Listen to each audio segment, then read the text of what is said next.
Hello and welcome to this tutorial on how to prepare for question 4 on the Foundation AQA writing paper or question 1 for the AQA higher paper. As I've just implied, this question does appear on both tier papers and it's exactly the same question. This is what AQA classes the overlap question. Now in the 90-word question, there's some specific hoops that you have to jump through. But before you do anything, my biggest recommendation more than anything else is to write down your tense endings nice and quickly so you've got them to refer to during this exam. The reason I'm saying this is because AQA are really particular on you hitting the past time frame and the future time frame accurately. So I would just make a quick note of your tenses, and I would also make sure you write down how they translate back into English so that you use them accurately in your exam. The tenses I'm going to write down, I'm going to go for the preterite, I'm going to go for the present, and I'm going to go for the near future.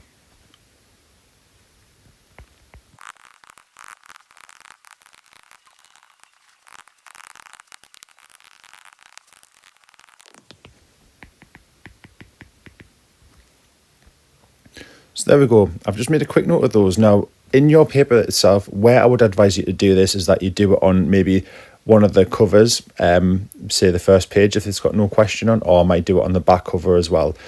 And once you've done that, you can use it for any question that comes up on that exam piece. So do just take the time to do that. So that's the first thing I would do. Scribble down your present, your preterite, and your future tense endings. And as you can see on mine, what I've done is I've also given the translation into English. So I know that the preterite tenses I played, the future tenses I'm going to play, and the present tenses I play or I'm playing. So I can refer back to that at any stage.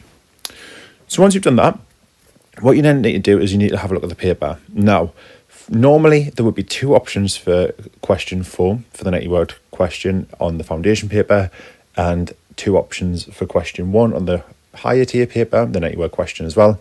However, this year, for those of you sitting the exam in 2022, there will be 3 options. So do just bear that in mind. 2 or 3 options, have a look at both and decide which one you're going to do. For the sake of this demonstration, I'm just going to go for this question here, 4.1. When you're deciding what question you're going to do, think about which one do you think you could write the most for. Now, what's really important is that you follow these steps through as you're going to prepare the exam. The first thing I would do is, once you've done your endings, is to translate each point into English. And that's what I'm going to do now.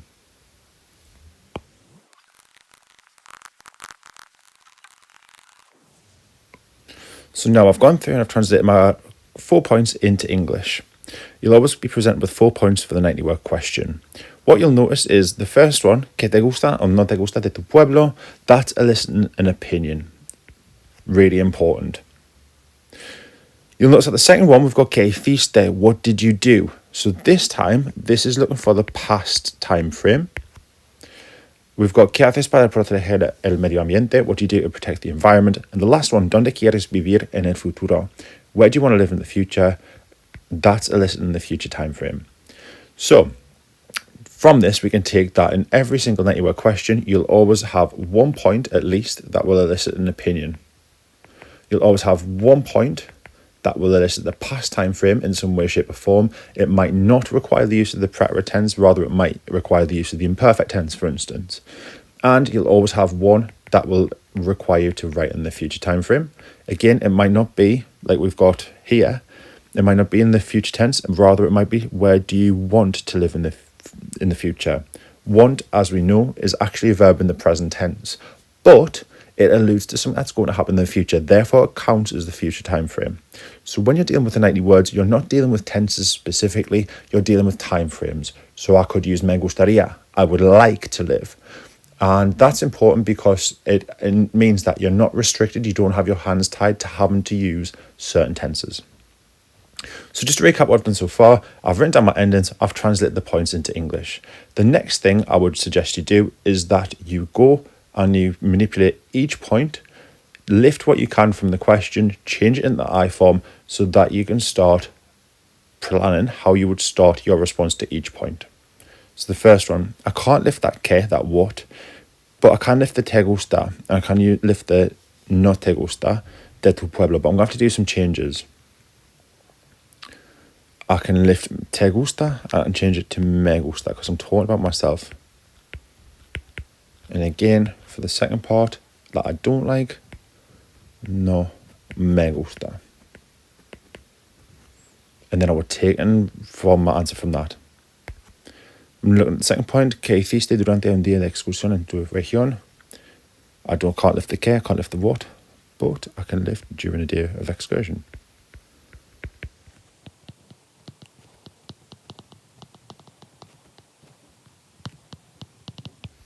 Now I've got hiciste there, you did. I want to change that hiciste, you did, to I did, which is hice. And following on from that hice, I can use any expression that requires hacer. So for instance, I might want to use hice natación,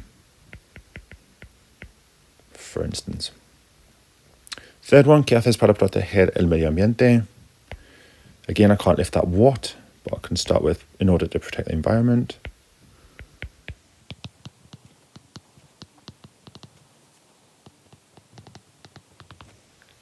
And the last one, ¿dónde quieres vivir en el futuro?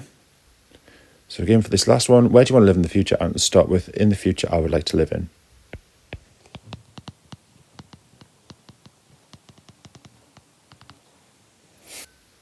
And there's my sentence starters. So just to recap, I have written out my 10 sentences for the present, the preterite, and the future. I've translated the points into English. And this third step, what I've done is I've started by looking at the points and putting them into the first person to talk about myself, because I need to talk about myself and not what you do. Now, the next thing I would do is I would do another little diagram. And it's something that I use with my class, and it's called LOTS. And it stands for linking words. It stands for opinions, time frames, and structures. So some things that I might want to put in. I'm just going to jot down my examples underneath.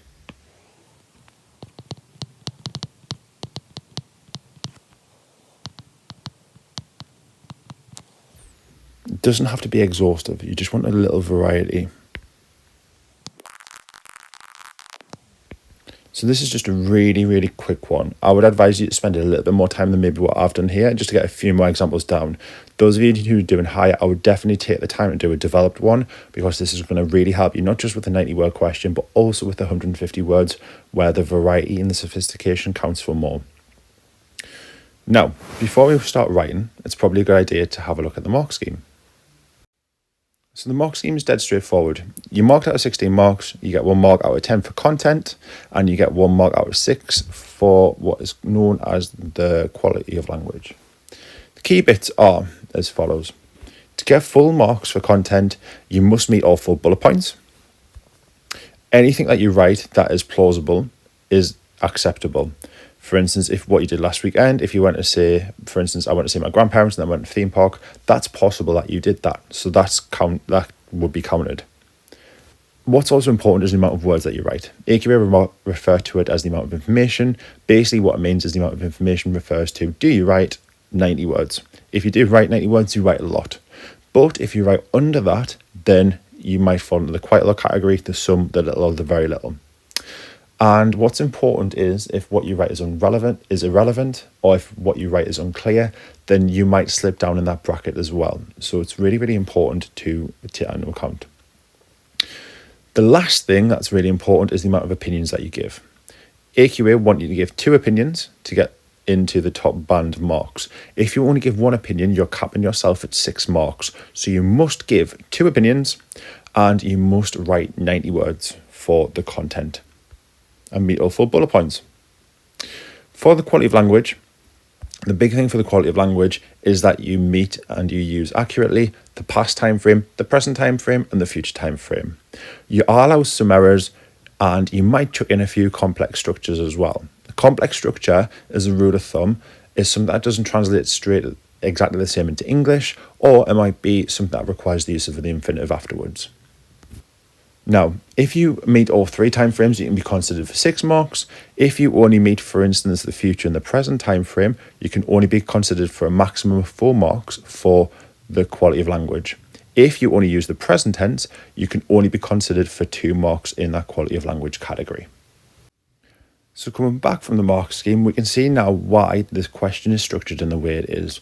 Why we have to use 1 opinion, why 1 bullet point lists an opinion, why 1 bullet point lists the past, and 1 that lists the future. Because AQA have to give you the stimulus for you to be able to do that and meet those requirements in the exam. So We've written out our endings, we've translated the points into English, we've manipulated the points in the I form, so we're talking about ourselves. We've done a quick lots diagram, so we've got some sophistication. What I'm going to do now is I'm going to start writing my answer. And what I would also suggest that you do when you start writing your answer is that you leave a line between each bullet point that you meet. So for instance, you meet the first bullet point, you write that, and once you've completed that, leave a line underneath. And this is going to help you do a little visual check at the end that you've met all 4 bullet points. So now I'm ready to start writing. I'm going to start with my first bullet point. ¿Qué te gusta, no te gusta de tu pueblo?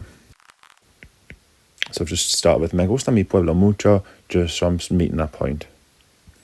I'm going to use a different opinion verb now because I've used that me gusta and I don't want to repeat myself.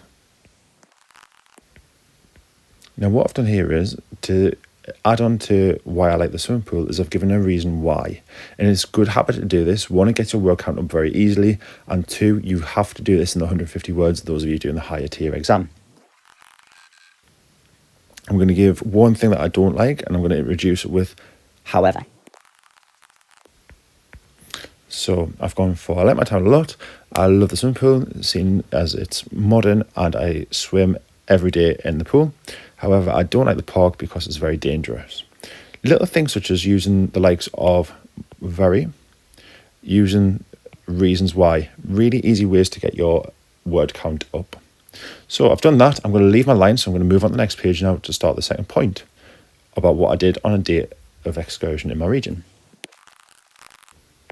Now, if you're struggling for a word count, what I would suggest you do is you give a verb, such as I did swimming. I would say who. With whom? So with my friends. I would say where. And I would also say maybe why. Now, I'm going to leave it there. You don't have to write the same amount for each point. And that's a really, really important thing to remember. As long as you meet the point, you could even do 1 sentence. But as long as you get the word count over the whole of the task. So from that second point, I'm going to move on to my next point. I'm going to use a connective to try and enlarge my word count. I'm going to give a sophisticated structure. I'm just going to use the good thing is that to say it's cheap.